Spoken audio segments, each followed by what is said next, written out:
Greetings, ladies and gentlemen.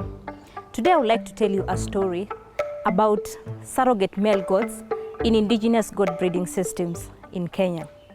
My name is Dr. Nakami Wilkister. I'm an animal gynecologist. So this basically means is that I'm specialized in animal reproduction and the use of animal biotechnology to improve livestock production. My love for animals started during childhood, growing up in the western part of Kenya in a small village called Ejinja in the early 1990s.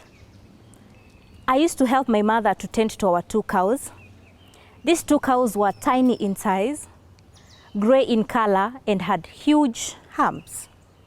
They used to produce 2 cups of milk, which we will use for our household use. We were really looking forward for the morning to milk these cows and get our milk. Day in, day out, we fed these animals with pasture and water to ensure that we get our white gold, the milk. One day in 1998, I came back in the evening from school and I found a huge black and white cow in our compound. And my mother explained that this was a new addition to our small dairy herd and that this breed of the cow was a Frisian and that she would produce 20 liters of milk when she gives birth. At this point, she was heavily pregnant. We took care of this Frisian Holstein. We named her Sweetie. Every day we would give her pasture and water.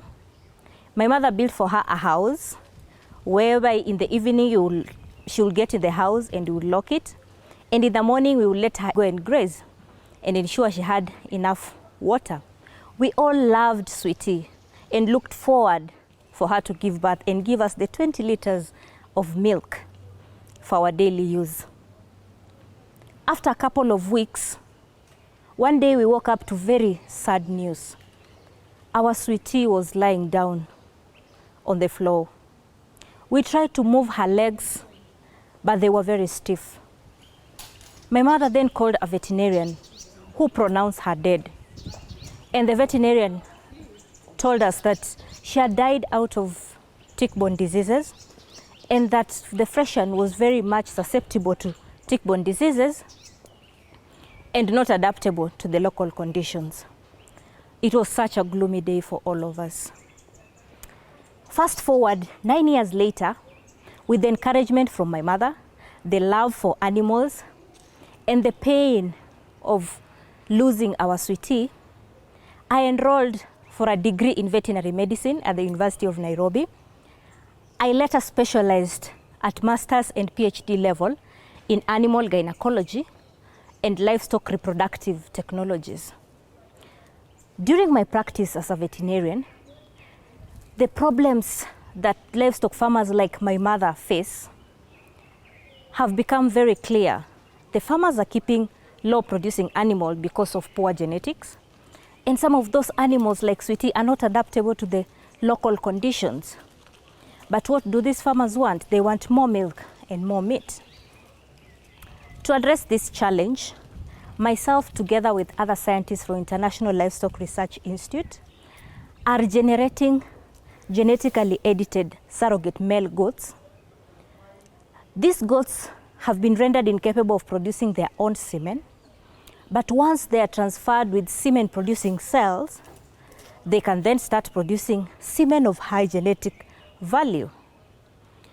The advantage of these surrogate male goats, unlike our Sweetie, they are adapted to the local environmental conditions. And also, they produce high genetic value semen, and therefore through natural mating over the years, their offsprings will have better genetics and will therefore produce more milk and more meat for the farmers. In Kenya, there are large population of goats that are poorly producing and they are kept in arid and semi-arid areas in Kenya. In these areas, we have very poor infrastructure such that other technologies such as artificial insemination cannot be used. Therefore, these surrogate males renews the hope for our farmers that they can be able to improve the genetics of the animal and still have well-producing animals that are adapted to the environment. Resource-constrained farmers like my mother do not have to lose their animals like Sweetie. They can still get high-producing animals, and the animals are adapted to the environment. Thank you.